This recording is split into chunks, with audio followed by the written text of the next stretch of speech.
संक्षिप्त पद्म पुराण भूमिखंड वशिष्ठ जी के द्वारा सोम शर्मा के पूर्व जन्म संबंधी शुभाशुभ कर्मों का वर्णन तथा उन्हें भगवान के भजन का उपदेश। सोम शर्मा ने पूछा, कल्याणी, मैं किस प्रकार सर्वज्ञ और गुणवान पुत्र प्राप्त कर सकूंगा? सुमना बोली, स्वामिन, आप महामुनि वशिष्ठ जी के पास जाइए, वे धर्म के ज्ञाता हैं।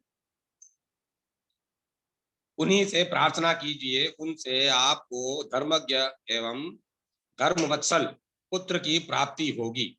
सुत जी कहते हैं, पत्नी के यूं कहने पर द्विज श्रेष्ठ सोम शर्मा सब बातों के जानने वाले तेजस्वी और तपस्वी महात्मा वशिष्ठ जी के पास गए। वे गंगा जी के तट पर स्थित अपने पवित्र आश्रम में विराजमान थे। सोम शर्मा ने बड़ी भक्ति के साथ बारंबार उन्हें दंडवत प्रणाम किया। तब पाप रहित महातेजस्वी ब्रह्मपुत्र वशिष्ठ जी उनसे बोले, महामते, इस पवित्र आसन पर सुख से बैठो। यह कहकर उन योगीश्वर ने पूछा, महाभाग, तुम्हारे पुण्य कर्म और अग्निहोत्र आदि कार्य कुशल से हो रहे हैं न? शरीर से तो निरोग रहते हो न? धर्म का पालन तो सदा करते ही होगे। द्विज श्रेष्ठ, बताओ, मैं तुम्हारी कौन सी प्रिय कामना पूर्ण करूं? इस प्रकार संभाषण करके वशिष्ठ जी चुप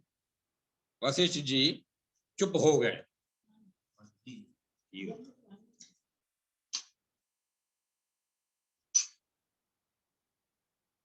तब सोम शर्मा ने कहा, तात, किस पाप के कारण मुझे दरिद्रता का कष्ट भोगना पड़ता है? मुझे पुत्र का सुख क्यों नहीं मिलता? इस बात का मेरे मन में बड़ा संदेह है। किस पाप से ऐसा हो रहा है, यह बताइए। महामते, मैं महान पाप से मोहित एवं विवेक शून्य हो गया था। अपनी प्यारी पत्नी के समझाने और भेजने से आज आपके पास आया हूँ। वशिष्ठ जी ने कहा, द्विज श्रेष्ठ, मैं तुम्हारे सामने पुत्र के पवित्र लक्षण का वर्णन करता हूँ, जिसका मन पुण्य में आसक्त हो, जो सदा सत्य धर्म के पालन में तत्पर रहता हो, और जो बुद्धिमान, ज्ञान संपन्न, तपस्वी, वक्ताओं में श्रेष्ठ, सब कर्मों में कुशल, धीर, वेदाध्ययन परायण, संपूर्ण शास्त्रों का वक्ता, देवता और ब्राह्मणों का पुजारी, समस्त यज्ञों का अनुष्ठान करने वाला, ध्यानी, त्यागी, प्रिय वचन बोलने वाला, भगवान श्री विष्णु के ध्यान में तत्पर, नित्य शांत, जितेंद्र, सदा जप करने वाला, पितृभक्ति परायण, सदा समस्त स्वजनों पर स्नेह रखने वाला, कुल का उदारक, विद्वान तथा कुल को संतुष्ट करने वाला हो, ऐसे गुणों से युक्त उत्तम पुरुष ही सुख देने वाला होता है। इसके सिवाय दूसरे तरह के पुत्र संबंध तोड़ जोड़ कर केवल शोक और संताप देते हैं। ऐसा पुत्र किस काम का? उसके होने से कोई लाभ नहीं है। महाप्राज्ञ, तुम पूर्व जन्म में शूद्र थे। तुम्हें धर्माधर्म का ज्ञान नहीं था। तुम बड़े लोभी थे। तुम्हारे एक स्त्री और बहुत से पुत्र थे। तुम दूसरों के साथ सदा द्वेष रखते थे।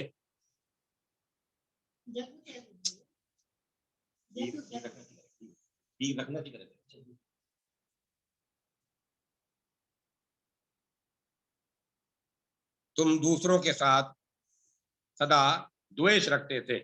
तुमने सत्य का कभी श्रवण नहीं किया था। तीर्थों की यात्रा नहीं की थी। महामते, तुमने एक ही काम किया था, खेती करना। बार बार तुम उसी में लगे रहते थे।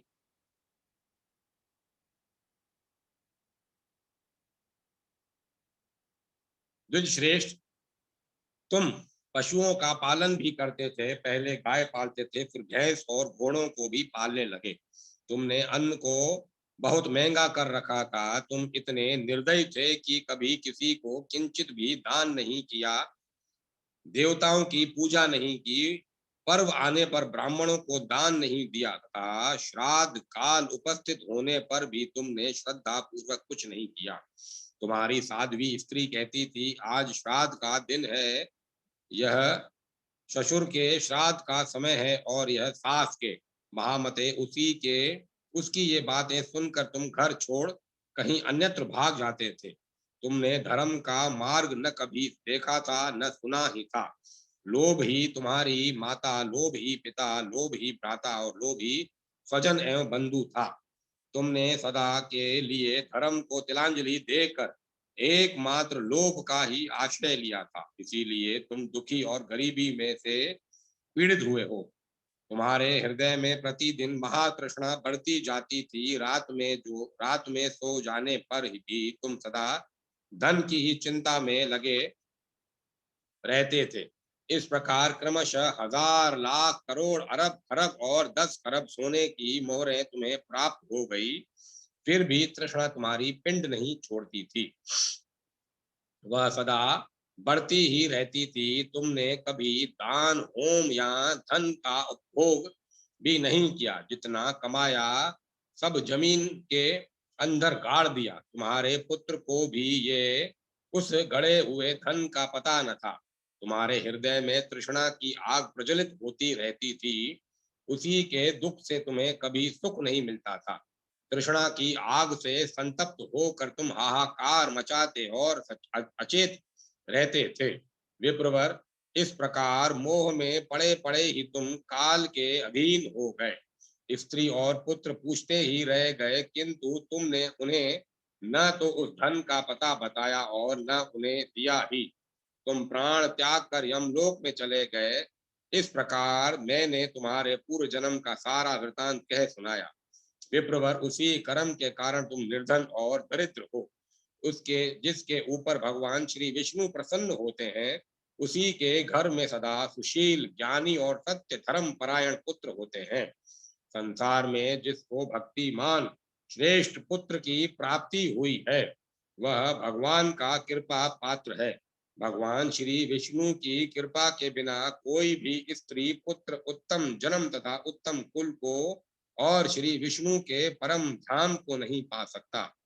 सोम शर्मा ने पूछा, ज्ञान विज्ञान के पंडित विप्रवर वशिष्ठ जी, यदि ऐसी बात है तो मुझे ब्राह्मण वंश में जन्म कैसे मिला, इसका सारा कारण बतलाइए।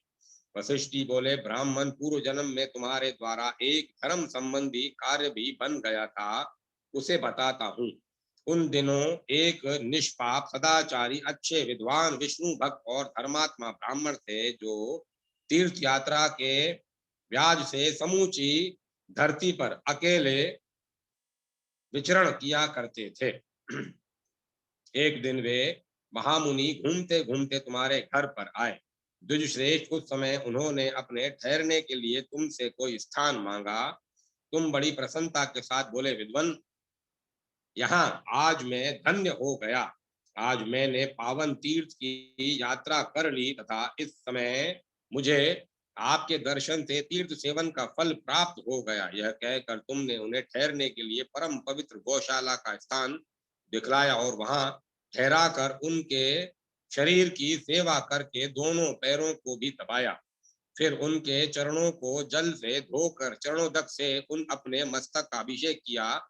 तत्पश्चात तुरंत ही दूध, दही, घी और मट्ठे के साथ उन ब्राह्मण देवताओं को अन्न अर्पण किया। महामते, इस प्रकार अपनी स्त्री सहित सेवा करके तुमने ब्राह्मण को बहुत संतुष्ट कर लिया।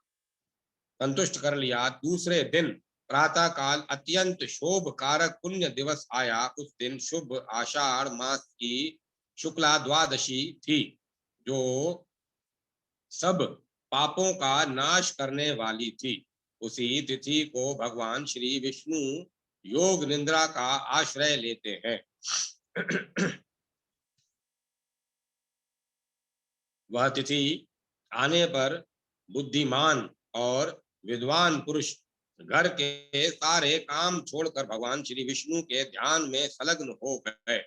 गीत और मंगल वागों के द्वारा परम उत्सव मनाने लगे। समस्त ब्राह्मण वेद के सूक्तों और मंगलमय स्तोत्रों द्वारा भगवान की स्तुति करने लगे। ऐसे महोत्सव का अवसर पाकर वे श्रेष्ठ ब्राह्मण उस दिन वहीं ठहर गए। उन्होंने एकादशी का व्रत किया और उसका महात्म्य भी पढ़कर सुनाया। तुमने अपनी स्त्री और पुत्रों के साथ एकादशी से होने वाले उत्तम पुण्य का वर्णन सुना। उस महापुण्य में प्रसंग को सुनकर स्त्री और पुत्रों से प्रेरित हो ब्राह्मण के संसर्ग से तुमने भी एकादशी व्रत का आचरण किया।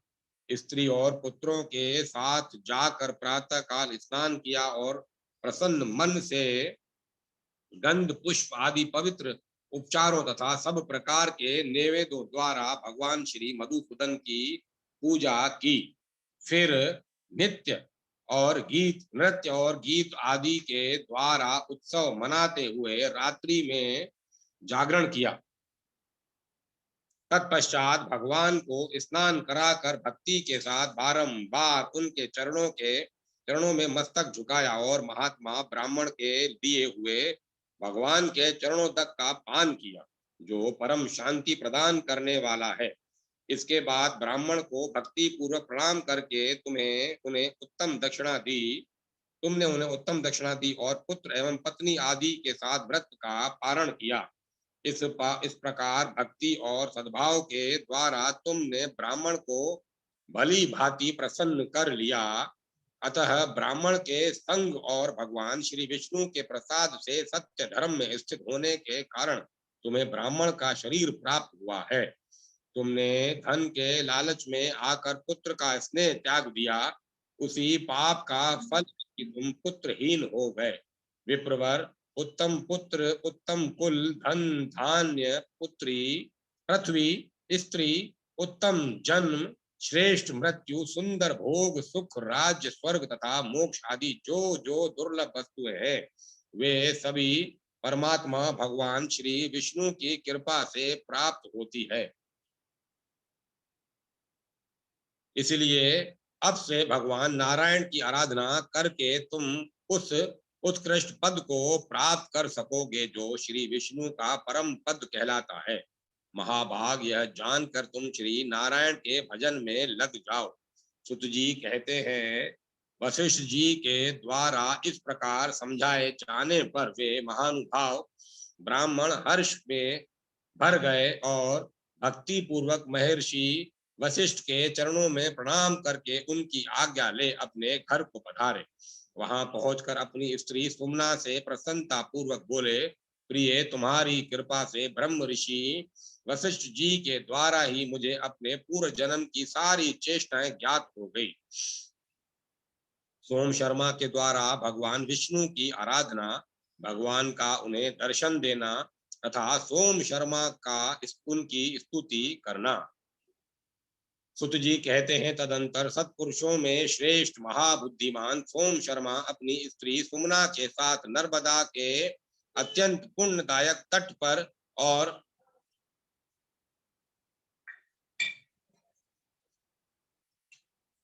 पर गए और कपिला संगम नामक पुण्य तीर्थ में नहाकर देवता तथा पितरों का तर्पण करके शांत चित्त से भगवान नारायण के मंगल में नाम जप करते हुए तपस्या करने लगे। महामना सोम शर्मा द्वादशाक्षर मंत्र का जाप और भगवान का ध्यान करते थे। वे सदा निश्चिंत होकर बैठने, सोने, चलने और स्वप्न के समय भी केवल भगवान श्री विष्णु की ओर ही दृष्टि रखते थे। उन्होंने काम क्रोध का परित्याग कर दिया। साथ ही पातिव्रत्य धर्म के तत्पर हो रहने वाली परम सौभाग्यवती सती साध्वी सुमना भी अपने तपस्वी पति की सेवा में लगी रहती थी। सोम शर्मा जब भगवान का ध्यान करने लगे, उस समय अनेक प्रकार के विघ्नों ने सामने आकर उन्हें भय दिखाया। भयंकर विष वाले काले सांप उनके पास पहुंच जाते थे। सिंह, बाघ और हाथी उनकी दृष्टि में आकर भय उत्पन्न करते थे। इस प्रकार बड़े बड़े विघ्नों से घिरे रहने पर भी वे महाबुद्धिमान धर्मात्मा ब्राह्मण भगवान श्री विष्णु के ध्यान से कभी विचलित नहीं होते थे। एक दिन की बात है, एक महाभयानक सिंह भयंकर गर्जना करता हुआ वहां आया। उसे देखकर सोम शर्मा भय से थर्रा उठे और भगवान श्री नरसिंह विष्णु का ध्यान करने लगे। इंद्र नील मणि के समान श्याम विग्रह विग्रह पर पीतांबर शोभा पा रहा है। श्री भगवान का बल और तेज महान है। वे अपने चारों हाथों में शंख चक्र गदा और पद्म धारण किए हुए हैं। मोतियों की माला विशाल हार चंद्रमा की भांति चमक रहा है। उसके साथ ही कौस्तुभ मणि भी भगवान के श्री विग्रह को उद्भासित कर रही है। श्री वत्स का चिन्ह वक्ष स्थल की शोभा बढ़ा रहा है। श्री भगवान सब प्रकार के आभूषणों की शोभा से संपन्न है। कमल के समान खिले हुए नेत्र, मुख पर मुस्कान की मनोहर छटा, स्वाभाविक प्रसन्नता और रत्नमय हार उनकी शोभा को दुगनी कर रहे हैं। इस प्रकार परम सौभाग्यमान भगवान श्री विष्णु की मनोहर झांकी का सोम शर्मा ने ध्यान किया। तत्पश्चात वे उनकी स्तुति करने लगे। शरणागत वत्सल श्री कृष्ण, आप ही मुझे शरण देने वाले हैं। देव देवेश्वर, आपको नमस्कार है। जिन परमात्मा के उदर में तीनों लोक और 7 भुवन स्थित हैं, उन्हीं की शरण में मैं आ पड़ा हूँ। भय मेरा क्या करेगा? कृत्या आदि प्रबल विघ्न भी जिनसे भय मानते हैं तथा जो सबको दंड देने में समर्थ है, उन भगवान के मैं शरणागत हूँ। जो समस्त देवताओं, महाकाय, दानवों तथा कलेश खाने वाले भक्तों के भी आश्रय हैं, उन भगवान की मैं शरण में आया हूँ। जो भय का नाश करने के लिए अभय रूप बने हुए हैं और पापों के नाश के लिए ज्ञानवान है तथा जो ब्रह्म रूप से एक अद्वितीय है, उन भगवान की मैं शरण में हूँ। जो रोगों का नाश करने के लिए औषध रूप है, जिनमें रोग शोक का भी नाम नहीं है, जो लौकिक आनंद से भी शून्य है, उन भगवान की मैं शरण में हूँ।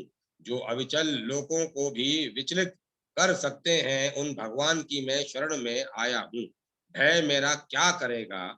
जो समस्त साधुओं का पालन करने वाला है, जिनकी नाभि से कमल की उत्पत्ति हुई है तथा जो विश्वात्मा इस विश्व की सदा ही रक्षा करते हैं, उन भगवान की मैं शरण आया हूँ। जो सिंह के रूप में मेरे सामने उपस्थित होकर भय दिखा रहे हैं, उन भक्त भयहारी भगवान श्री नरसिंह जी की मैं शरण में आया हूँ।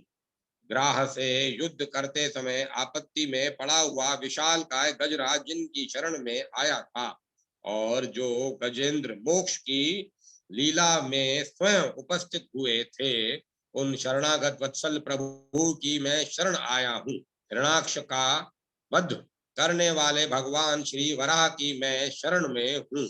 मैं ये सब जीव मृत्यु का रूप धारण करके मुझे भय दिखा रहे हैं, किंतु मैं अमृत की शरण में पड़ा हूँ। श्री हरि वेदों का ज्ञान प्रदान करने वाले ब्राह्मण भक्त ब्रह्मा तथा ब्रह्म ज्ञान स्वरूप है।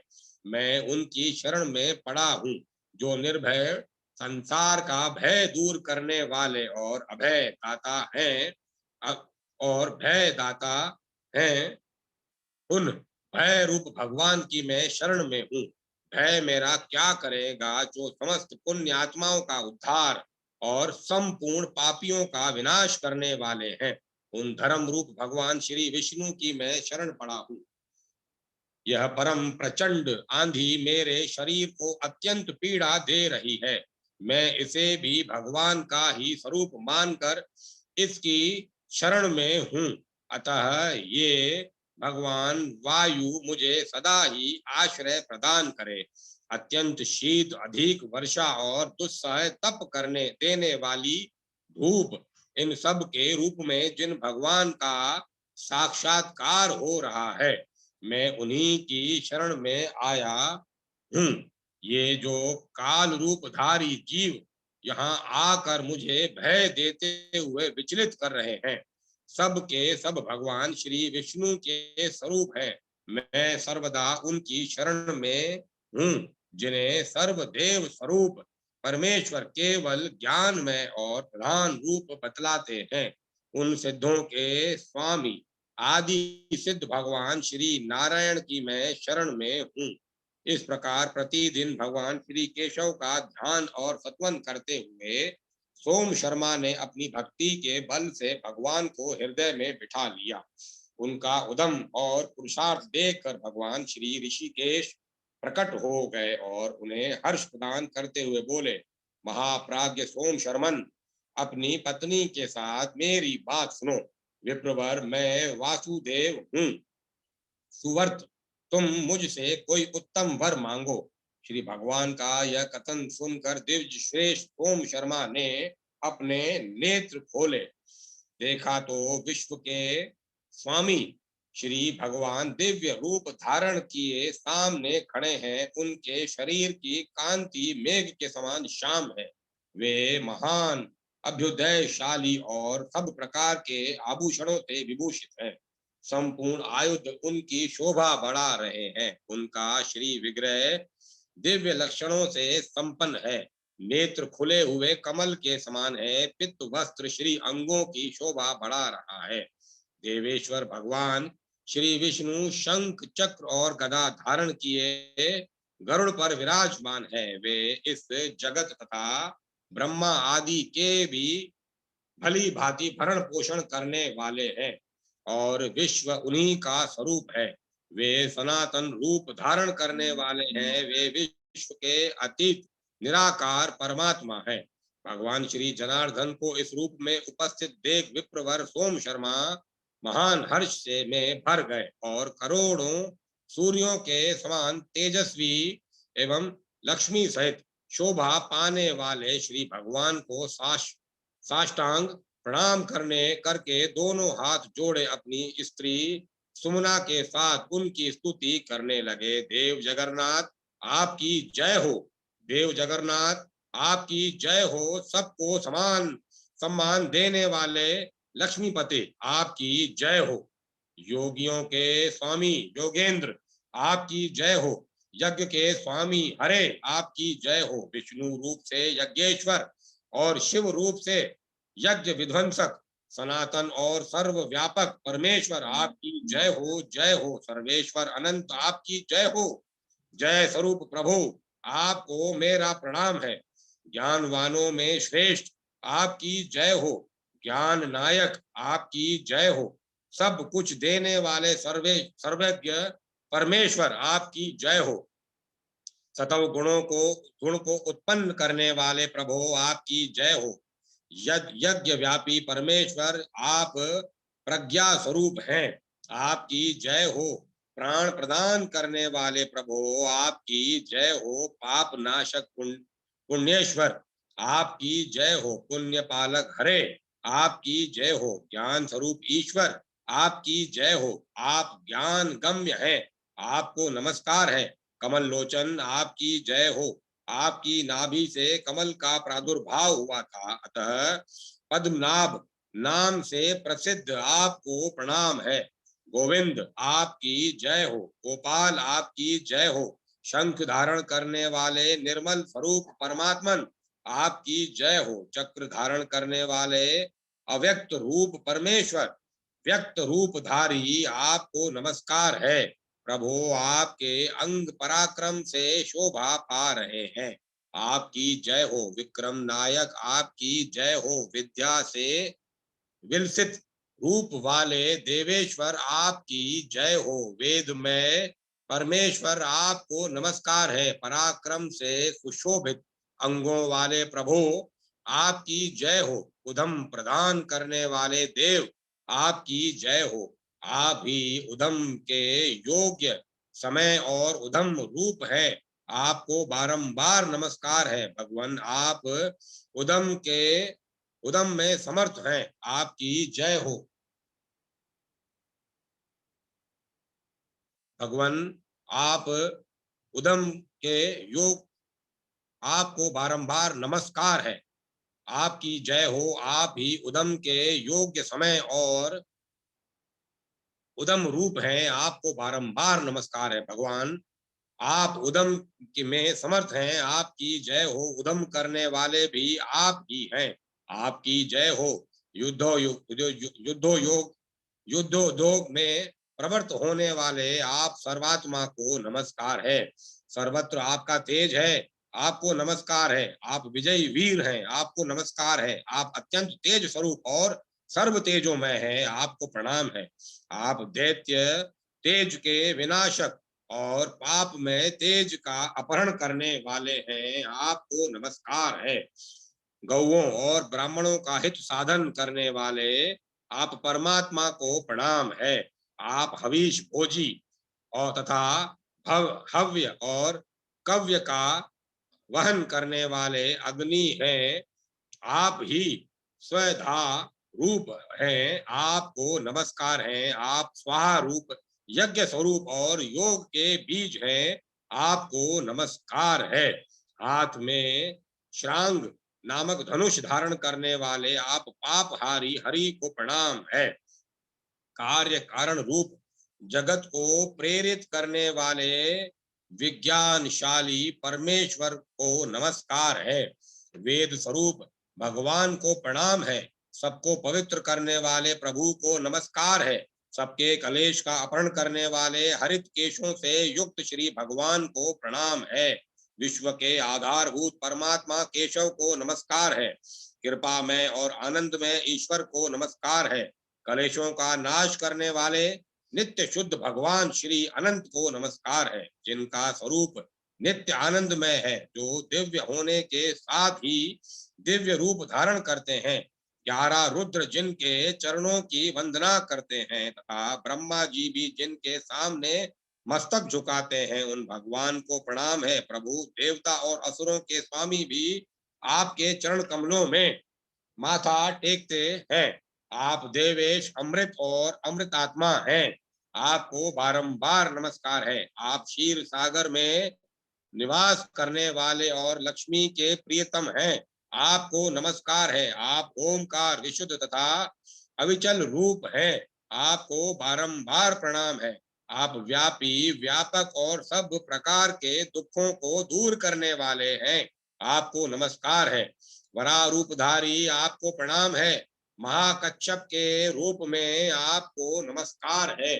वामन और नरसिंह का रूप धारण करने वाले आप परमात्मा को प्रणाम है। सर्वज्ञ मत्स्य भगवान को प्रणाम है। श्री राम कृष्ण ब्राह्मण श्रेष्ठ कपिल और हे गिर्भ के रूप में अवतीर्ण हुए आप भगवान को प्रणाम है। इस प्रकार इंद्रियों के स्वामी भगवान श्री जनार्दन का सत्वन करके सोम शर्मा ने फिर कहा, प्रभु ब्रह्मा जी भी आपके पावन गुणों की सीमा को नहीं जानते तथा सर्वेश्वर रुद्र और इंद्र भी आपकी स्तुति करने में असमर्थ हैं। फिर दूसरा कौन आपके गुणों का वर्णन कर सकता है। मुझ में बुद्धि ही कौन सी है जो मैं आपकी स्तुति कर सकूं। केशव, मैंने अपनी छोटी बुद्धि के अनुसार आपके निर्गुण और सगुण रूपों का सत्वन किया है। सर्वेश, मैं जन्म जन्म से आपका ही दास हूँ।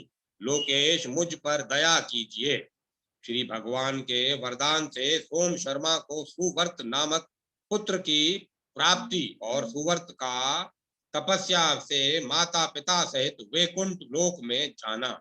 श्री हरि बोले, ब्राह्मण, मैं तुम्हारी इस तपस्या पुण्य सत्य तथा पावन स्तोत्र से बहुत संतुष्ट हूँ। मुझसे कोई वर मांगो। सोम शर्मा ने कहा, प्रभु पहले तो आप मुझे भली भांति निश्चित किया हुआ एक वर यह दीजिए कि मैं प्रत्येक जन्म में आपकी भक्ति करता रहूं। दूसरा यह कि मुझे मोक्ष प्रदान करने वाले अपने अविचल परम धाम का दर्शन कराइए।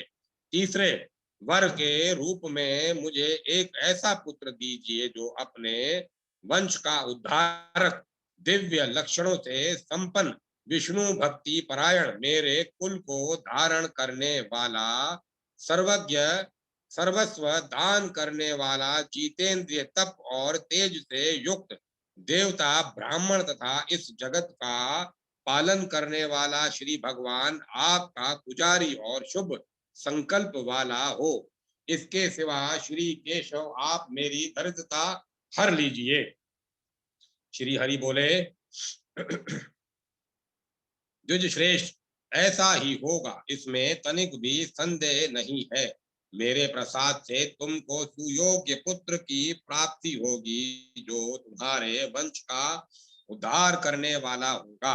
तुम इस मनुष्य लोक में भी परम उत्तम, दिव्य एवं मनुष्योचित भोगों का उपभोग करोगे।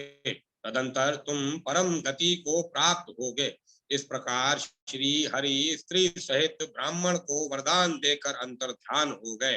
तदंतर द्विज श्रेष्ठ सोम शर्मा अपनी पत्नी सुमना के साथ नर्मदा के पुण्यदायक तट पर परम पावन उत्तम तीर्थ अमरकंटक में रहकर दान पुण्य करने लगे। इस प्रकार बहुत समय व्यतीत हो जाने पर एक दिन सोम शर्मा कपिला और नर्मदा के संगम में स्नान करके निकले और घर आकर ब्राह्मणोचित कर्म में लग गए। उस दिन व्रत से शोभा पाने वाली परम सौभाग्यवती सुमना पति के सहवास से गर्भ धारण किया।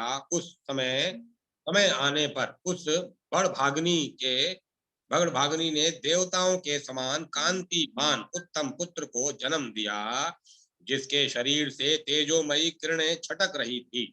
जिसके जन्म के समय आकाश में बारंबार देवताओं के नगाड़े बजने लगे। तत्पश्चात ब्रह्मा जी देवताओं को साथ लेकर वहां आए और स्वस्थ चित्त से उस बालक का नाम उन्होंने सुव्रत रखा। नामकरण करके महाबली देवता स्वर्ग को चले गए। उनके जाने के पश्चात द्विज श्रेष्ठ सोम शर्मा ने बालक के जात कर्म आदि संस्कार किए। उस बड़भागी पुत्र सुवर्त के, जो भगवान की कृपा से प्राप्त हुआ था, जन्म लेने पर ब्राह्मण के घर में धन धान्य से परिपूर्ण महालक्ष्मी निवास करने लगी।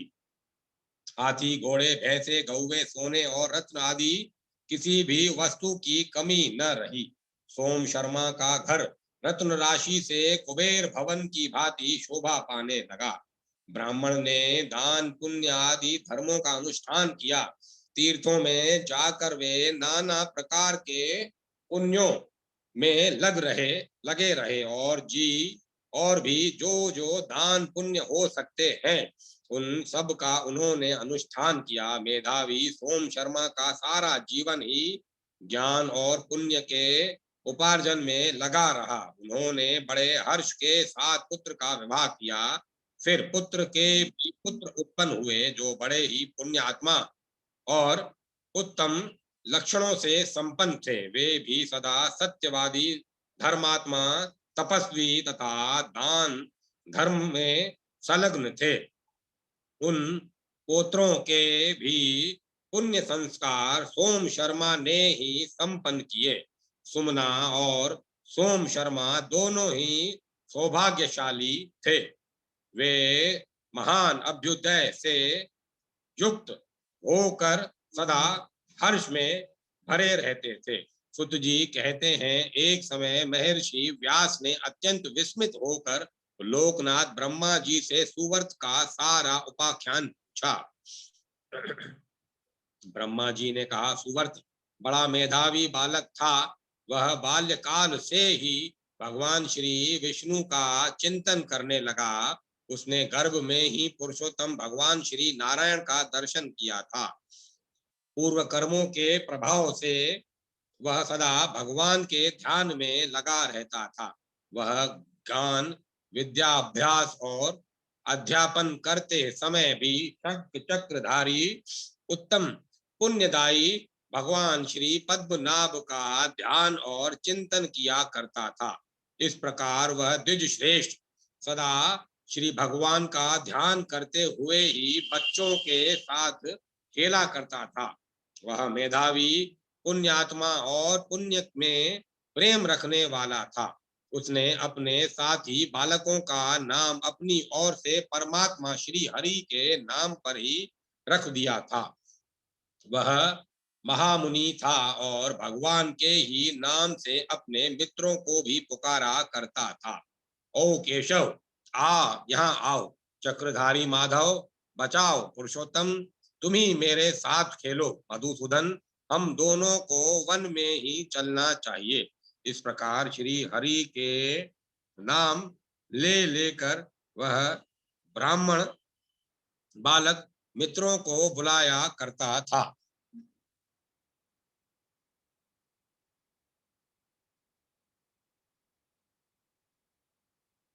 खेलने, पढ़ने, हंसने, सोने, गीत गाने, देखने, चलने, बैठने, ध्यान करने, सलाह करने, ज्ञान अर्जन करने तथा शुभ कर्मों का अनुष्ठान करने के समय भी वह श्री भगवान को ही देखता और जगन्नाथ, जनार्दन आदि नामों का उच्चारण किया करता था। विश्व के एकमात्र स्वामी श्री परमेश्वर का ध्यान करता रहता था। तृण, काष्ठ, पत्थर तथा सूखे और गीले सभी पदार्थों में वह धर्मात्मा बालक श्री केशव को ही देखता कमल लोचन श्री गोविंद का ही साक्षात्कार किया करता था। सुमना का पुत्र ब्राह्मण सुवर्त बड़ा बुद्धिमान था। वह आकाश में, पृथ्वी पर, पर्वतों में, वनों में, जल थल और पाषाण में तथा संपूर्ण जीवों के भीतर भी भगवान श्री नरसिंह का ही दर्शन करता था। इस प्रकार बालकों के साथ खेल में सम्मिलित होकर वह प्रतिदिन खेलता और मधुर अक्षर और उत्तम राग से युक्त गीतों द्वारा श्री कृष्ण का गुणगान किया करता था। उसके गीत ताल, लय, उत्तम स्वर और मूर्छाना से युक्त होते थे। सुवर्त कहता, संपूर्ण देवता सदा भगवान श्री मुरारी का ध्यान करते हैं, जिनके श्री अंगों के भीतर संपूर्ण जगत स्थित है, जो योग के स्वामी, पापों का नाश करने वाले और शरणागतों के रक्षक हैं। उन भगवान श्री मधुसूदन का मैं भजन करता हूँ, जो संपूर्ण जगत के भीतर सदा जागते और व्याप्त रहते हैं, जिनके समस्त गुणवानों का निवास जिनमें समस्त गुणवानों का निवास है तथा जो सब दोषों से रहित है। उन परमेश्वर का चिंतन करके मैं सदा उनके युगल चरणों में मस्तक झुकाता हूँ, जो गुणों के अधिष्ठान हैं, जिनके पराक्रम का अंत नहीं है। वेदांत ज्ञान से विशुद्ध बुद्धि वाले पुरुष जिनका सदा सत्वन किया करते हैं, इस अपार, अनंत और दुर्गम संसार सागर से पार होने के लिए जो नौका के समान है, उन सर्व स्वरूप भगवान श्री नारायण की मैं शरण लेता हूँ। मैं श्री भगवान के उन निर्मल युगल चरणों को प्रणाम करता हूँ, जो योगीश्वरों के हृदय में निवास करते हैं, जिनका शुद्ध एवं पूर्ण प्रभाव सदा और सर्वत्र विख्यात है। देव, मैं दीन हूँ, आप अशुभ के भय से मेरी रक्षा कीजिए। संसार का पालन करने के लिए जिन्होंने धर्म को अंगीकार किया है, जो सत्य से युक्त संपूर्ण लोकों के गुरु, देवताओं के स्वामी, लक्ष्मी जी के एकमात्र एवं निवास स्थान, सर्व स्वरूप और संपूर्ण विश्व के आराध्य है, उन भगवान के सुयश का मैं सुमधुर रस से युक्त संगीत एवं ताल लय के साथ गान करता हूँ। मैं अखिल भुवन के स्वामी भगवान श्री विष्णु का ध्यान करता हूँ, जो इस लोक में दुख रूपी अंधकार का नाश करने के लिए चंद्रमा के समान है, जो अज्ञान में तिमिर का ध्वंस करने के लिए साक्षात सूर्य के तुल्य है तथा आनंद के अखंड मूल और महिमा से सुशोभित है। जो अमृत में आनंद से परिपूर्ण समस्त कलाओं के आधार तथा गीत के कुशल कौशल है, उन श्री भगवान का मैं अनन्य अनुराग से गान करता हूँ, जो उत्तम योग के साधनों से युक्त है, जिनकी दृष्टि परमार्थ की ओर लगी रहती है, जो संपूर्ण चराचर जगत को एक साथ देखते रहते हैं तथा पापी लोगों को जिनके स्वरूप का दर्शन नहीं होता, उन एकमात्र भगवान श्री केशव की मैं सदा के लिए शरण लेता हूँ। इस प्रकार सुमना का पुत्र सुवर्त दोनों हाथों से ताली बजाकर ताल देते हुए श्री कृष्ण के सुयश का ज्ञान करता और भगवान बालकों के साथ सदा प्रसन्न रहता था।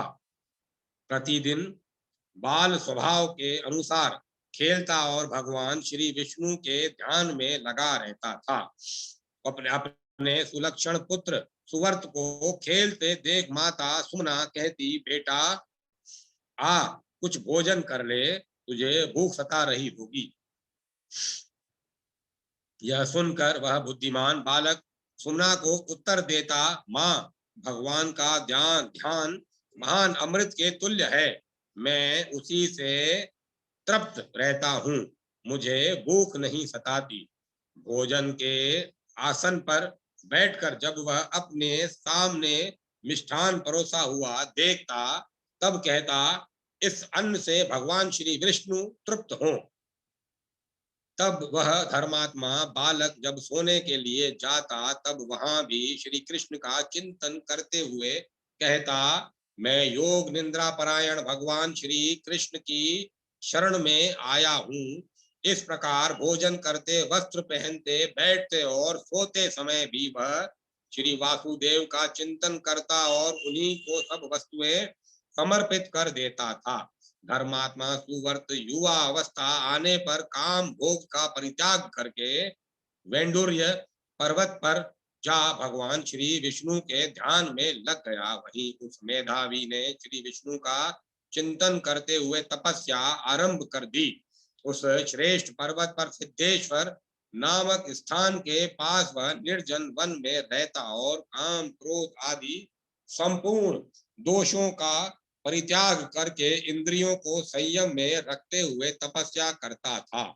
उसने अपने मन को एकाग्र करके भगवान श्री विष्णु के साथ जोड़ दिया।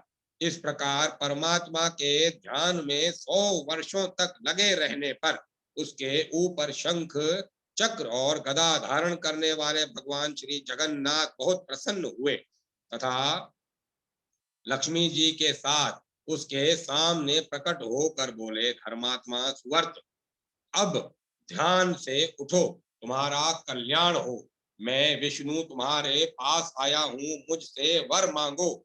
मेधावी सुवर्त भगवान श्री विष्णु के ये उत्तम वचन सुनकर अत्यंत हर्ष में भर गए। उन्होंने आंख खोलकर देखा, जनार्दन सामने खड़े हैं। फिर तो दोनों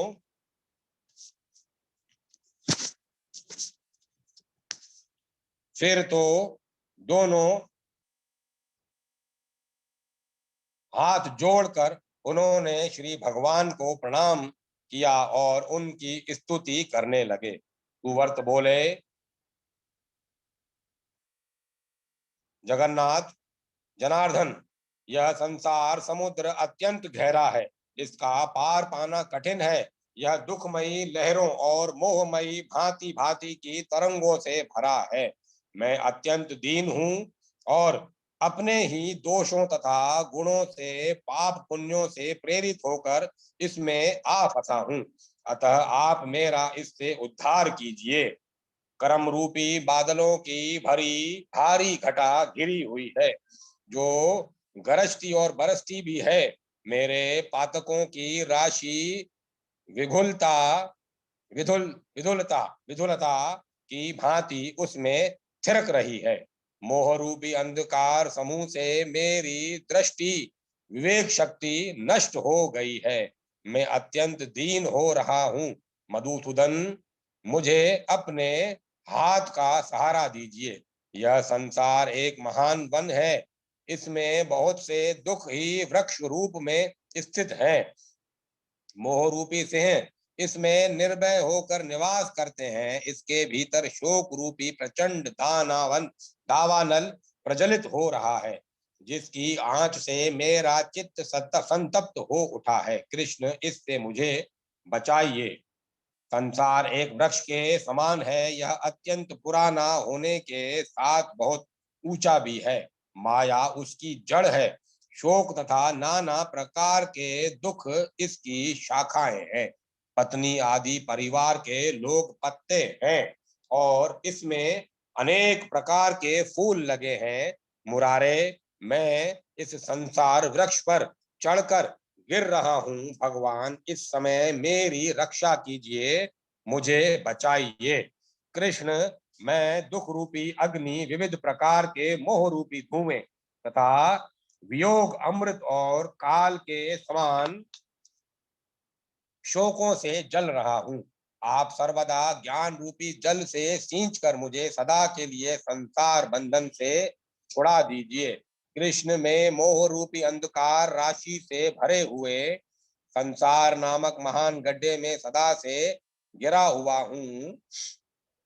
दीन हूँ और भय से अत्यंत व्याकुल हूँ।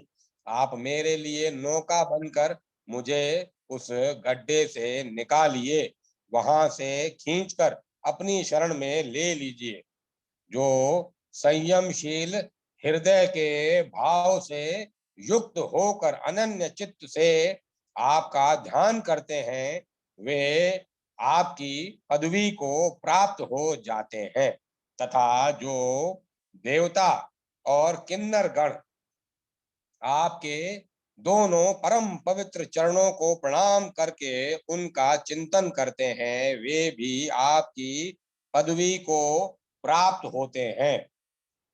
मैं न तो दूसरे का नाम लेता हूँ, न दूसरे को भजता हूँ और न दूसरे का चिंतन ही करता हूँ। नित्य निरंतर आपके युगल चरणों को प्रणाम करता रहता हूँ।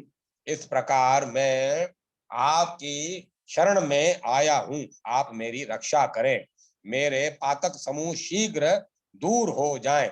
मैं नौकर की भांति जन्म जन्म आपका दास बना रहूं। भगवान, आपके युगल चरण कमलों को सदा प्रणाम करता हूँ। श्री कृष्ण, यदि आप मुझ पर प्रसन्न हैं तो मुझे यह उत्तम वरदान दीजिए। मेरे माता पिता को सशरीर आपके परम धाम में पहुंचाइए। मेरे ही साथ मेरी पत्नी को भी अपने लोक में ले चलिए। श्री हरि बोले, ब्रह्मन, तुम्हारी यह उत्तम कामना अवश्य पूर्ण होगी। इस प्रकार सुवर्त की भक्ति से संतुष्ट होकर भगवान श्री विष्णु उन्हें उत्तम वरदान दे दहा और प्रलय से रहित विष्णु धाम को चले गए। सुवर्त के साथ ही सुमना और सोम शर्मा भी वैंकुट धाम को प्राप्त हुए। राजा पृथु के जन्म और चरित्र का वर्णन। ऋषियों ने कहा, महाभाग सुत जी, आप महात्मा राजा पृथु के जन्म का विस्तार के साथ वर्णन कीजिए। हम उनकी कथा सुनने के लिए उत्सुक हैं। महाराज पृथु ने जिस प्रकार इस पृथ्वी का दोहन किया तथा देवताओं, पितरों और तत्ववेताओं मुनियों ने भी जिस प्रकार उसको दोहा था, वह इस असभ प्रसंग मुझे सुनाइए। सुत जी बोले, द्विजवरों, मैं वेन कुमार पृथु के जन्म, पराक्रम और क्षत्रियोचित पुरुषार्थ का विस्तार के साथ वर्णन करूंगा। ऋषियों ने जो रहस्य की बातें कही हैं उन्हें भी बताऊंगा। जो प्रतिदिन वेन नंदन पृथु की कथा को विस्तार पूर्वक कहेगा, उसके 7 जन्म के पाप नष्ट हो जाएंगे। पृथु का जन्म वृतांत तथा संपूर्ण चरित्र ही पापों का नाश करने वाला और पवित्र है। पूर्व काल में अंग नाम के प्रजापति थे, जिनका जन्म अत्रि वंश में हुआ था। वे अत्रि के समान ही प्रभावशाली धर्म के रक्षक परम बुद्धिमान तथा वेद और शास्त्रों के तत्वज्ञ थे। उन्होंने ही संपूर्ण धर्मों की सृष्टि की थी। मृत्यु के एक परम सौभाग्यवती कन्या थी जिसका नाम था सुनीता। महाभाग अब अंग ने उसी के साथ विवाह किया और उसके गर्भ से वैन नामक पुत्र को जन्म दिया।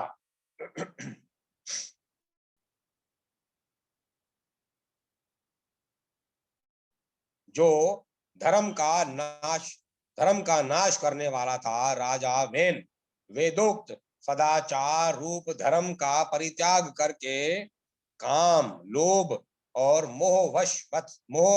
महामोहवश पाप का ही आचरण करता था। मद और मत्सर्य से मोहित होकर पाप के ही रास्ते चलता था। उस समय संपूर्ण द्विज वेदाध्ययन से विमुख हो गए थे। वेन के राजा होने पर प्रजाजनों में स्वाध्याय और यज्ञ का नाम भी नहीं सुनाई पड़ता था। यज्ञ में आए हुए देवता यजमान के द्वारा अर्पण किए हुए सोम रस का पान नहीं करते थे। वह दुष्ट आत्मा राजा ब्राह्मणों से प्रतिदिन यही कराता था कि स्वाध्याय न करो, होम करना छोड़ दो, दान न दो और यज्ञ भी न करो। प्रजापति वेन का विनाश काल उपस्थित था, इसीलिए उसने यह क्रूर घोषणा की थी कि वह सदा यही कहा करता था कि मैं ही यजन करने के योग्य देवता, मैं ही यज्ञ करने वाला यजमान था, मैं ही यज्ञ कर्म हूँ। मेरे ही उद्देश्य से यज्ञ और होम का अनुष्ठान होना चाहिए। मैं ही सनातन विष्णु, मैं ही ब्रह्मा, मैं ही रुद्र, मैं ही इंद्र और सूर्य और वायु हूँ। हव्य और कव्य का भोक्ता भी सदा मैं ही हूँ, मेरे सिवाय दूसरा कोई नहीं है। यह सुनकर महान शक्तिशाली मुनियों को वैन के प्रति बड़ा क्रोध हुआ। वे सब एकत्रित हो उस पाप बुद्धि राजा के पास जाकर बोले, राजा को धर्म का मूर्तिमान स्वरूप माना जाता है, इसीलिए प्रत्येक राजा का कर्तव्य है कि वह धर्म की रक्षा करे। हम लोग 12 वर्षों में समाप्त होने वाले यज्ञ की दीक्षा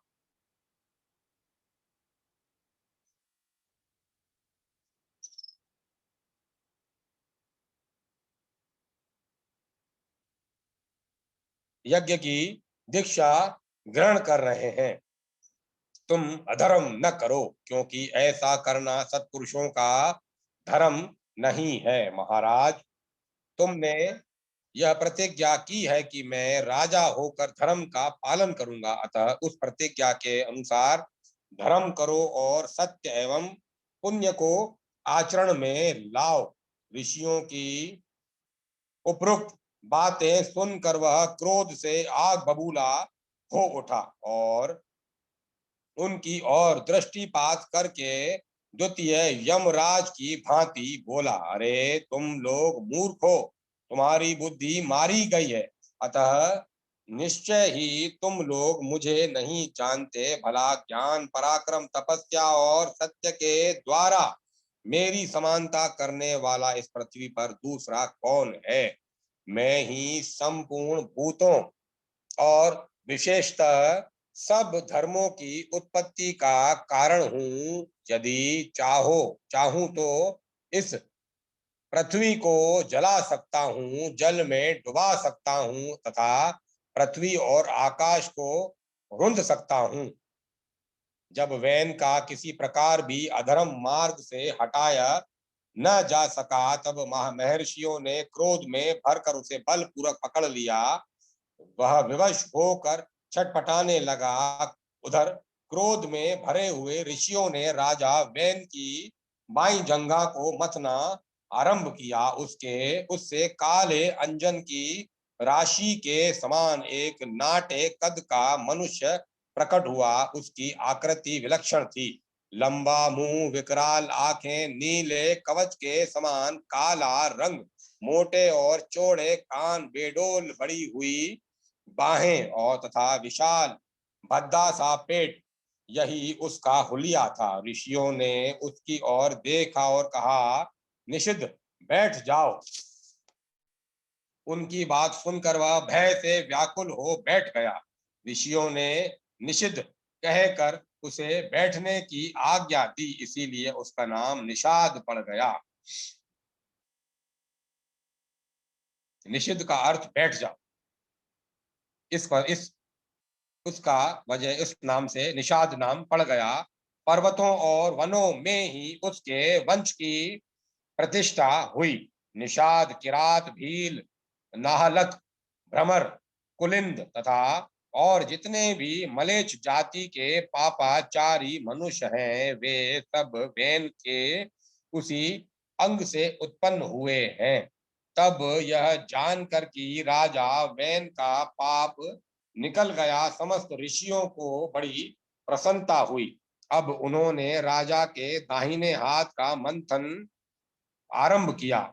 इससे पहले तो पसीना प्रकट हुआ, तब किंतु जब पुनः जोर से मंथन किया, तब वैन के उस सुंदर हाथ से एक पुरुष का प्रादुर्भाव हुआ, जो 12 आदित्यों के समान तेजस्वी थे।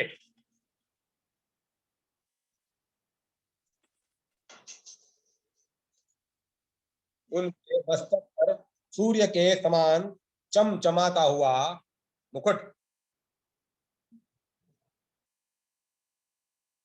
और कानों में कुंडल शोभा पा रहे थे। उन महाबली राजकुमार ने आजगव नाम का आदि धनुष, दिव्य बाण और रक्षा के लिए कांतिमान कवच धारण कर रखे थे। उनका नाम पृथु हुआ। वे बड़े सौभाग्यशाली वीर और महात्मा थे। उनके जन्म लेते ही संपूर्ण प्राणियों में हर्ष छा गया। उस समय समस्त ब्राह्मणों ने मिलकर पृथु का राज्य अभिषेक किया। तदंतर ब्रह्मा जी, सब देवता तथा नाना प्रकार के स्थावर जगम प्राणियों ने महाराज पृथु का अभिषेक किया।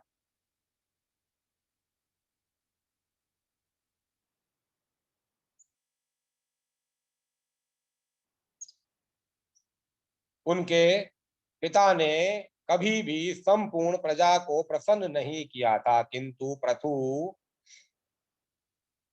सबका मनोरंजन किया किंतु पृथु ने सबका मनोरंजन किया, इसीलिए सारी प्रजा सुखी होकर आनंद का अनुभव करने लगी। प्रजा का अनुरंजन करने के कारण ही वीर पृथु का नाम राज राज हो गया। द्विजवरों, उन महात्मा नरेश के भय से समुद्र का जल भी शांत रहता था। जब उनका रथ चलता, उस समय पर्वत दुर्गम मार्गों को छिपाकर उन्हें उत्तम मार्ग देते थे। पृथ्वी बिना जोते ही अनाज तैयार करके देती थी। सर्वत्र गौएं कामधेनु हो गई थी। मेघ प्रजा की इच्छा के अनुसार वर्षा करता था। संपूर्ण ब्राह्मण और क्षत्रिय वेद देव यज्ञ तथा बड़े बड़े उत्सव किया करते थे। राजा पृथु के शासन काल में वृक्ष इच्छा अनुसार फलते थे। उनके पास जाने से सबकी इच्छा पूर्ण होती थी। देश में न कभी अकाल पड़ता, न कोई बीमारी फैलती और न मनुष्यों की अकाल मृत्यु ही होती थी। सब लोग सुख से जीवन बिताने और धर्म अनुष्ठान में लगे रहते थे। ब्राह्मणों प्रजाओं ने अपनी जीवन रक्षा के लिए पहले जो अन्न का बीज बो रखा था, बार उसे एक बार वह पृथ्वी पचाकर स्थिर हो गई।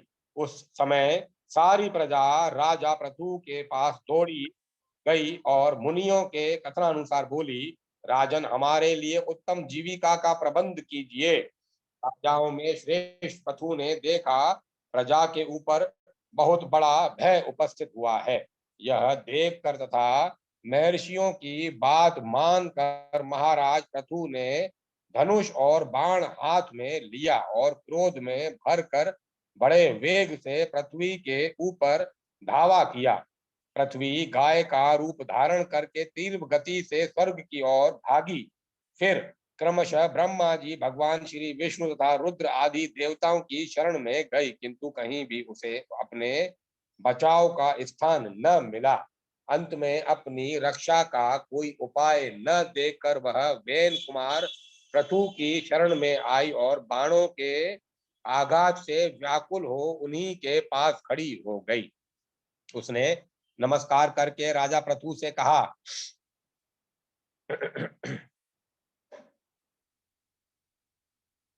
महाराज, रक्षा करो, रक्षा करो। महाप्राज्ञ मैं धारण करने वाली भूमि हूँ। मेरे ही आधार पर सब लोग टिके हुए हैं। राजन, यदि मैं मारी गई तो सातों लोग नष्ट हो जाएंगे। गौओं की हत्या में बहुत बड़ा पाप है। इस बात का श्रेष्ठ ब्राह्मणों ने प्रत्यक्ष अनुभव किया है। मेरा नाश होने पर सारी प्रजा नष्ट हो जाएगी। राजन, यदि मैं न रही तो तुम प्रजा को कैसे धारण कर सकोगे? अतः यदि तुम प्रजा का कल्याण करना चाहते हो तो मुझे मारने का विचार छोड़ दो। भूपाल, मैं तुम्हें हित की बात बताती हूँ, सुनो। अपने क्रोध का नियंत्रण करो। मैं अन्यमयी हो जाऊंगी, समस्त प्रजा को धारण करूंगी। मैं स्त्री हूँ, स्त्री अवध्य मानी गई है। मुझे मार कर तुम्हें प्रायश्चित का भागी होना पड़ेगा। राजा पृथु बोले, यदि किसी एक महापापी एवं दुराचारी का वध कर डालने पर सब लोग सुख से जी सकें तथा पुण्यदर्शी साधु पुरुषों को सुख मिलता हो, तो एक पापिष्ट पुरुष का विनाश करना कर्तव्य माना गया है। वसुधे, तुमने भी प्रजा के संपूर्ण स्वार्थों का विनाश किया है। इस समय जितने भी बीज थे उन सबको तुम पचा गई। बीजों को हड़प कर स्वयं तो स्थिर हो गई और प्रजा को मार रही हो। ऐसी दशा में मेरे हाथ से बचकर अब कहाँ जाओगी? वसुंधरे, संसार के हित के लिए मेरा यह कार्य उत्तम ही माना जाएगा। तुमने मेरी आज्ञा का उल्लंघन किया है, इसीलिए इन तीखे बाणों से मारकर मैं तुम्हें मौत के घाट उतार दूंगा। तुम्हारे न रहने पर मैं त्रिलोकी में रहने वाली पावन प्रजा को अपने ही तेज और धर्म के बल से धारण करूंगा, इसमें तनिक भी संदेह नहीं है। वसुंधरे, मेरा शासन धर्म के अनुकूल है, अतः इसे मानकर मेरी आज्ञा से तुम प्रजा के जीवन की सदा ही रक्षा करो। भद्रे, यदि इस प्रकार आज ही मेरी आज्ञा मान लोगी तो मैं प्रसन्न होकर सदा तुम्हारी रखवाली करूंगा। पृथ्वी देवी गौ के रूप में खड़ी थी। उनका शरीर बाणों से आच्छादित हो रहा था। उन्होंने धर्मात्मा और परम बुद्धिमान राजा पृथु से कहा, महाराज, तुम्हारी आज्ञा सत्य और पुण्य से युक्त है, अतः प्रजा के लिए मैं उसका विशेष रूप से पालन करूंगी। राजेंद्र, तुम स्वयं ही कोई उपाय सोचो जिससे तुम्हारे सत्य का पालन हो सके और तुम इन प्रजाओं को भी धारण कर सको। मैं भी जिस प्रकार समूची प्रजा की वृद्धि कर सकूं, ऐसा कोई उपाय बताओ। महाराज, मेरे शरीर में तुम्हारे उत्तम बाण धये हुए हैं, इन्हें निकाल दो और अब सब ओर से मुझे समतल बना दो, जिससे मेरे भीतर दुग्ध स्थिर रह सके। सुत जी कहते हैं, ब्राह्मणों, पृथ्वी की बात सुनकर राजा पृथु ने अपने धनुष के अग्रभाग से विभिन्न रूप वाले भारी भारी पर्वतों को उखाड़ डाला और भूमि को समतल बना दिया। राजकुमार पृथु ने पृथ्वी के शरीर से अपने बाणों को स्वयं ही निकाल लिया। उनके आविर्भाव से पहले केवल प्रजा की ही उत्पत्ति हुई थी, कोई सच्चा राजा नहीं हुआ था। उनके आविर्भाव से पहले केवल प्रजाओं की ही उत्पत्ति हुई थी, कोई सच्चा राजा नहीं हुआ था। उन दिनों यह सारी प्रजा कहीं भूमि में गुफा बनाकर, कहीं पर्वत पर, कहीं नदी में, नदी के किनारे, जंगली झाड़ियों में, संपूर्ण पृथ्वी तीर्थों में तथा समुद्र के किनारों पर निवास करती थी। सब लोग पुण्य कर्म में लगे रहते थे। फल फूल और मधु यही उनका आहार था। वे वेन कुमार पृथु ने प्रजा के इस कष्ट को देखा और उसे दूर करने के लिए स्वयंभू मनु को बछड़ा तथा अपने हाथ को ही दुग्ध पात्र बनाकर पृथ्वी से सब प्रकार से धान्य और गुणकारी अन्नमय दूध का दोहन किया। सुधा के समान लाभ पहुंचाने वाले उस पवित्र अन्न से प्रजा पितरों तथा ब्रह्मा आदि देवताओं का यजन पूजन करने लगे। द्विजवरों, उस समय की सारी प्रजा पुण्य कर्म में संलग्न रहती थी। अतः देवताओं, पितरों, विशेषतः ब्राह्मणों और अतिथियों को अन्न देकर पश्चात स्वयं भोजन करती थी। उसी अन्न से अन्यान्य यज्ञों का अनुष्ठान करके वह देवेश्वर भगवान श्री विष्णु का यजन और तर्पण करते तथा उसी अन्न के द्वारा संपूर्ण देवता तृप्त होते थे।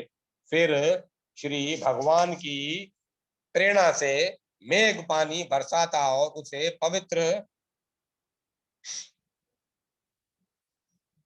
अन्न आदि उत्पन्न होता था। तदंतर समस्त ऋषियों, महामना ब्राह्मणों तथा सत्यवादी देवताओं ने भी इस पृथ्वी का दोहन किया। अब मैं यह बताता हूं कि पितर आदि ने किस प्रकार बछड़ों की कल्पना करके पूर्व काल में वसुधा को दोहा था। द्विजोतमो, पितरों ने चांदी का दोहन पात्र बनाकर यम को बछड़ा बनाया। अंतक ने दोहने वाला ग्वाले का काम किया और स्वधा रूपी दुग्ध को दोहा। इसके बाद सर्पों और नागों ने तक्षक को बछड़ा बनाकर तुम्भी का पात्र हाथ में ले विष रूपी दूध दोहा। वे महाबली और महाकाय भयानक सर्प इस विष से ही जीवन धारण करते हैं।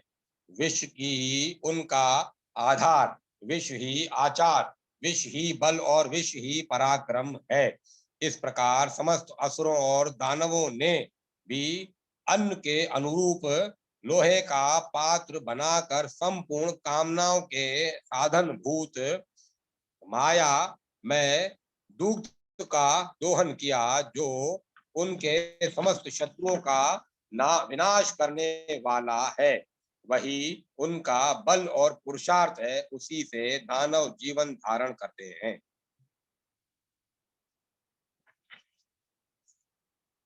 उसी को पाकर आज भी समस्त दानव माया में प्रवीण हो देखे जाते हैं। उनके बाद गंधर्वों और अप्सराओं ने पृथ्वी का दोहन किया।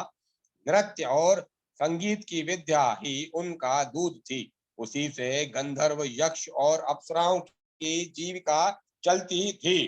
परम पुण्यमयी पर्वतों ने भी इस पृथ्वी से नाना प्रकार के रत्न और अमृत के समान औषधियों का दोहन किया।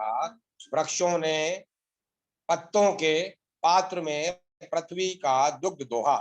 जलने और कटने के बाद भी फिर से अंकुर निकल आना यही उनका दूध था। फिर उस समय पाकर का पेड़ बछड़ा बना था और शाल के पवित्र वृक्ष ने दोहने का काम किया था। गृहाक चारण सिद्ध और विद्याधरों ने भी सबको धारण करने वाली इस पृथ्वी को दुहा था। उस समय यह वसुधरा वसुंधरा संपूर्ण अभिलक्षित पदार्थों को देने वाली कामधेनु बन गई थी। जो लोग जिस जिस वस्तु की इच्छा करते थे उन्हीं भिन्न भिन्न पात्र और बछड़ों के द्वारा यह वह सब वस्तु यह दूध के रूप में प्रदान करती थी। यह दात्री धारण करने वाली और विधात्री उत्पन्न करने वाली है। यह श्रेष्ठ वसुंधरा यह समस्त कामनाओं को पूर्ण करने वाले धेनु है तथा यह पुण्यों से अलंकृत परम पावन पुण्यदायिनी पुण्यमयी और सब प्रकार के धान्यों को अंकुरित करने वाली है। यह संपूर्ण चराचर जगत की प्रतिष्ठा और योनि उत्पत्ति स्थान है। यही माँ लक्ष्मी और सब प्रकार के कल्याण की जननी है। यही पांचों भूतों का प्रकाश और रूप है। यह समुद्र पर्यंत पृथ्वी पहले मेदिनी के नाम से प्रसिद्ध थी। फिर अपने को वेन कुमार राजा पृथु की पुत्री स्वीकार करने के कारण वह पृथ्वी कहलाने लगी।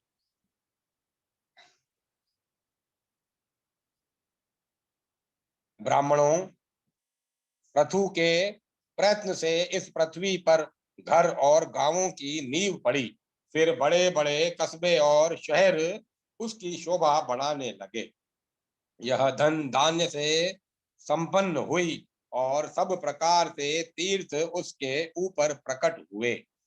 इस वसुमती देवी की ऐसी ही महिमा बतलाई गई है। यह सर्वदा सर्वलोकमयी मानी गई है। वेन कुमार महाराज पृथु का ऐसा ही प्रभाव पुराणों में वर्णित है। ये महाभाग नरेश संपूर्ण धर्मों के प्रकाशक, वर्णों और आश्रमों के संस्थापक तथा समस्त लोकों के धारण पोषण करने वाले थे।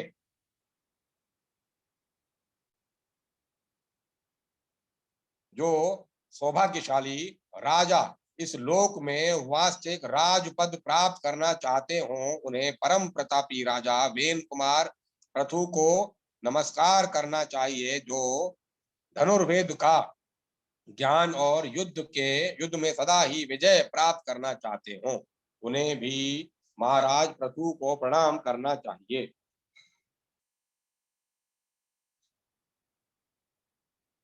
सम्राट पृथु राजा राजा महाराजाओं को भी जीविका प्रदान करने वाले थे। द्विजवरों, यह प्रसंग धन यश आरोग्य और पुण्य प्रदान करने वाला है। जो मनुष्य महाराज पृथु के चरित्र का श्रवण करता है उसे प्रतिदिन गंगा स्नान का फल मिलता है तथा वह सब पापों से शुद्ध होकर भगवान श्री विष्णु के परम धाम को जाता है। मृत्यु कन्या सुनीता को गंधर्व कुमार का श्राप, अंग की तपस्या और भगवान से वर प्राप्ति। ऋषियों ने पूछा, सुत जी, पापाचार पूर्ण बर्ताव करने वाले जिस राजा वेन का आपने परिचय दिया है उस पापी को उस व्यवहार का कैसा फल मिला? सुत जी बोले, ब्राह्मणों, पृथु जैसे सौभाग्यशाली और महात्मा पुत्र के जन्म लेने पर राजा वेन पाप रहित हो गया। उसे धर्म का फल प्राप्त हुआ। जिन नरेशों ने समस्त महापापों का उपार्जन किया है उनके वे पाप तीर्थ यात्रा से नष्ट हो जाते हैं और संतों का संग प्राप्त होने से पुण्य की ही वृद्धि होती है। पापियों से बातचीत करने, उन्हें देखने, स्पर्श करने, उनके साथ बैठने, भोजन करने तथा उनके संग में रहने से पाप का संचार होता है तथा पुण्यात्माओं के संग से केवल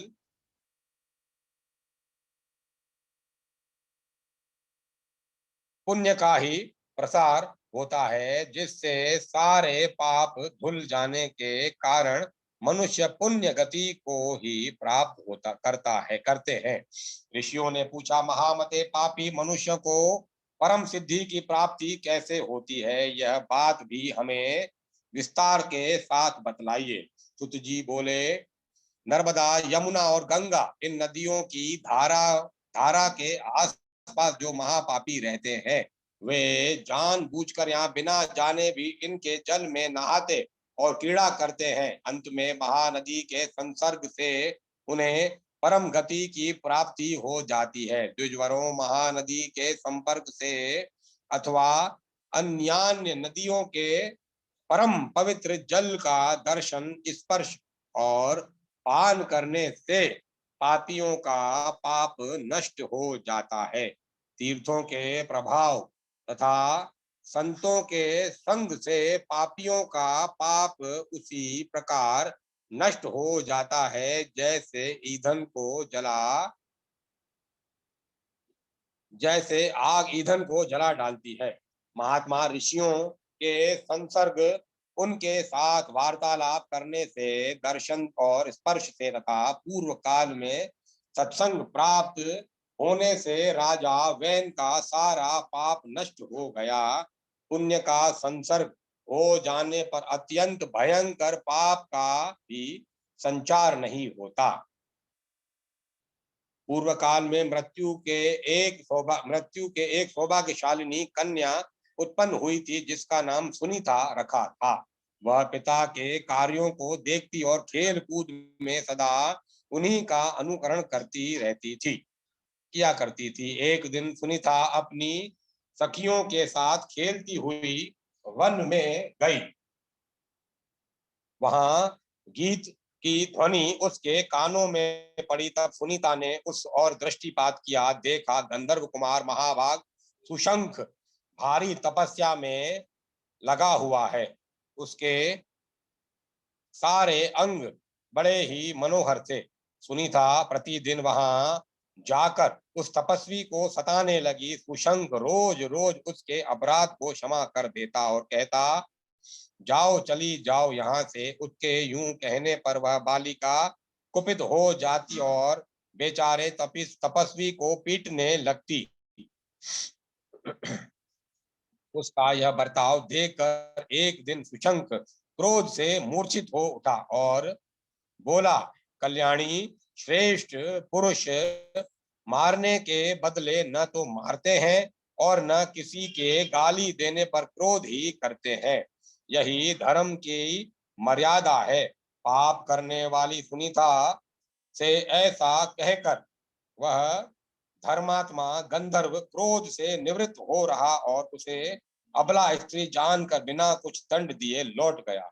सुनीता ने पिता के पास जाकर कहा, तात, मैंने वन में जाकर एक गंधर्व कुमार को पीटा है। वह काम क्रोध से रहित हो तपस्या कर रहा था। मेरे पीटने पर उस धर्मात्मा ने कहा, मारने वाले को मारना और गाली देने वाले को गाली देना उचित नहीं है।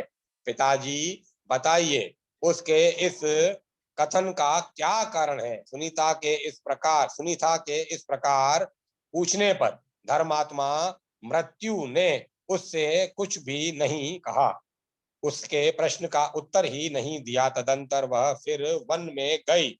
सुशंख तपस्या में लगा था। दुष्ट स्वभाव वाली सुनीता ने उस श्रेष्ठ तपस्वी के पास जाकर उसे कोड़ों से पीटना आरंभ किया।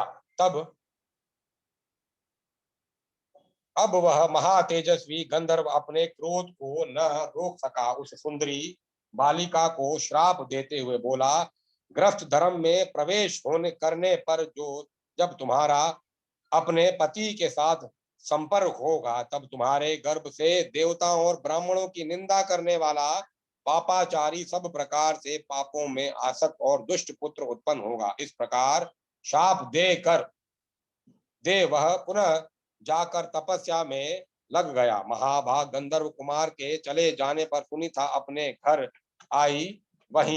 वहां उसने पिता से सारा वृतांत कह सुनाया।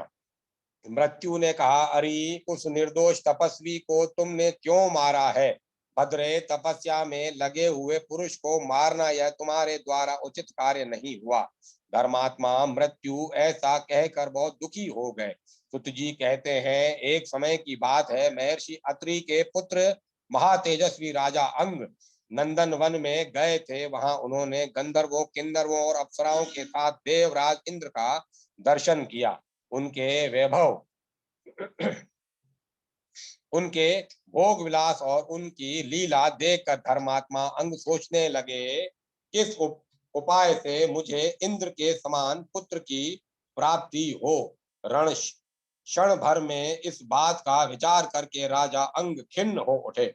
नंदन वन से जब वे घर लौटे तब अपने पिता अत्रि के चरणों में मस्तक झुकाकर बोले, पिताजी, आप ज्ञानवानों में श्रेष्ठ और पुत्र पर स्नेह रखने वाले हैं।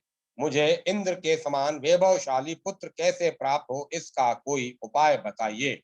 अत्रि ने कहा, साधु श्रेष्ठ, भक्ति करने और श्रद्धा पूर्वक इस ध्यान लगाने से भगवान श्री विष्णु संतुष्ट होते हैं और संतुष्ट होने पर वे सदा सब कुछ देते रहते हैं। भगवान श्री गोविंद सब वस्तुओं के दाता, सबकी उत्पत्ति के कारण, सर्वज्ञ, सर्ववेता, सर्वेश्वर और परम पुरुष है। इसीलिए तुम उन्हीं की आराधना करो। बेटा, तुम जो जो चाहते हो वह सब उनसे प्राप्त होगा। भगवान श्री विष्णु सुख, परमार्थ और मोक्ष देने वाले तथा इस जगत के ईश्वर हैं। अतः जाओ, उनकी आराधना करो, उनसे तुम्हें इंद्र के समान पुत्र प्राप्त होगा। ब्रह्मा जी के पुत्र अंग के पिता महर्षि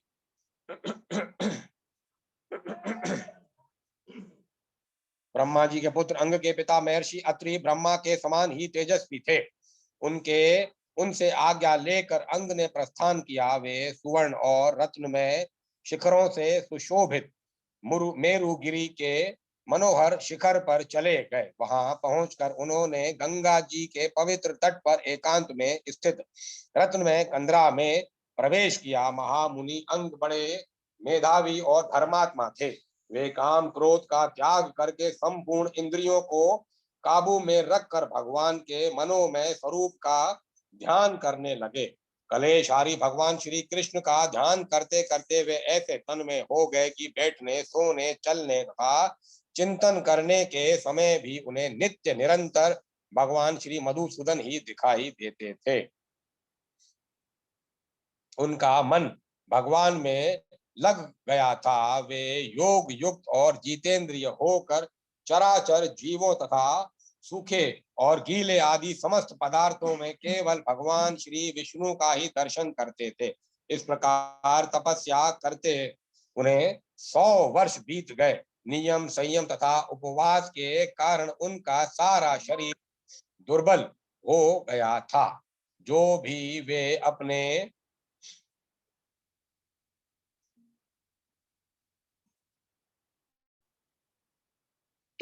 अपने तेज से सूर्य और अग्नि के समान देदीप्यमान दिखाई दे रहे थे। इस तरह तपस्या से प्रवृत्त हो ध्यान में लगे हुए राजा अंग के सामने भगवान श्री विष्णु प्रकट हुए और बोले, मानद, वर मांगो।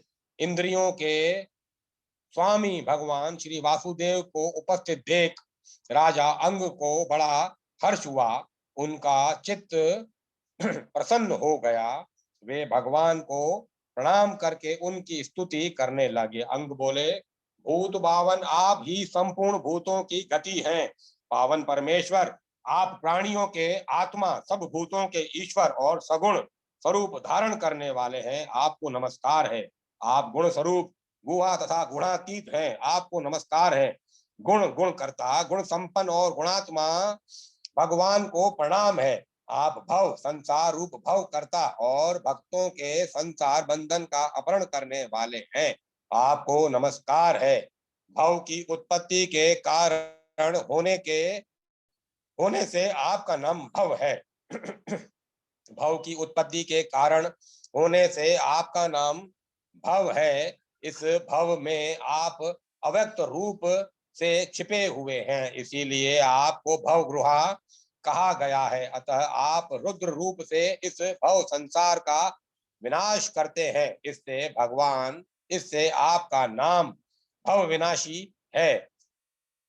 आपको प्रणाम है। आप यज्ञ रूप यज्ञेश्वर हो, यज्ञ कर्म में संलग्न है। आपको नमस्कार है। शंख धारण करने वाले भगवान को प्रणाम है। सोने के समान वर्ण वाले परमात्मा को नमस्कार है। चक्रधारी श्री विष्णु को प्रणाम है। सत्य सत्य भाव सर्व सत्य में धर्म धर्म करता और सर्व विधाता आप भगवान को प्रणाम है। धर्म आपका अंग है। आप श्रेष्ठ वीर और धर्म के आधारभूत हैं। आपको नमस्कार है। आप माया मोह के नाशक होते हुए भी सब प्रकार की मायाओं के उत्पादक हैं। आपको नमस्कार है। आप मायाधारी मूर्त साकार और अमूर्त निराकार भी हैं। आपको प्रणाम है। आप सब प्रकार की मूर्तियों को धारण करने वाले और कल्याणकारी हैं। आपको नमस्कार है। ब्रह्मा ब्रह्म स्वरूप और पर ब्रह्म स्वरूप आप परमात्मा को प्रणाम है। आप सबके धाम तथा धामधारी आपको नमस्कार है। आप श्रीमान श्रीनिवास श्रीधर क्षीर सागर वासी और अमृत स्वरूप हैं। आपको प्रणाम है। संसार रूपी रोगों के लिए महान औषध, दुष्टों के लिए घोर रूपधारी, महाप्रज्ञा परायण, अक्रूर सौम्य, प्रमेज्ञ, परम पवित्र तथा मेध्यों पावन वस्तुओं के स्वामी आप परमेश्वर को नमस्कार है। आपका कहीं अंत नहीं है। आप अशेष पूर्ण और अनग पाप रहित हैं। आपको प्रणाम है। आकाश को प्रकाशित करने वाले सूर्य चंद्र स्वरूप आपको नमस्कार है। आप हवन कर्म हुत भोजी अग्नि तथा हविष रूप हैं। आप हवन कर्म हुत भोजी हवि अग्नि और हविष रूप हैं। आपको नमस्कार है। आप बुद्ध ज्ञानी, बुद्ध विद्वान और सदा बुद्ध नित्य ज्ञानी हैं। आपको प्रणाम है। स्वाहाकार अव्यक्त महात्मा व्यास वेदों का विस्तार करने वाले वासव वसुपुत्र इंद्र तथा वसु स्वरूप हैं। आपको नमस्कार है। आप वासुदेव विश्वरूप और विघ्न स्वरूप हैं। आपको प्रणाम है। हरि केवल्य रूप तथा वामन रूप भगवान को नमस्कार है। सतव गुण की रक्षा करने वाले भगवान नरसिंह देव को प्रणाम है। गोविंद एवं गोपाल को नमस्कार है।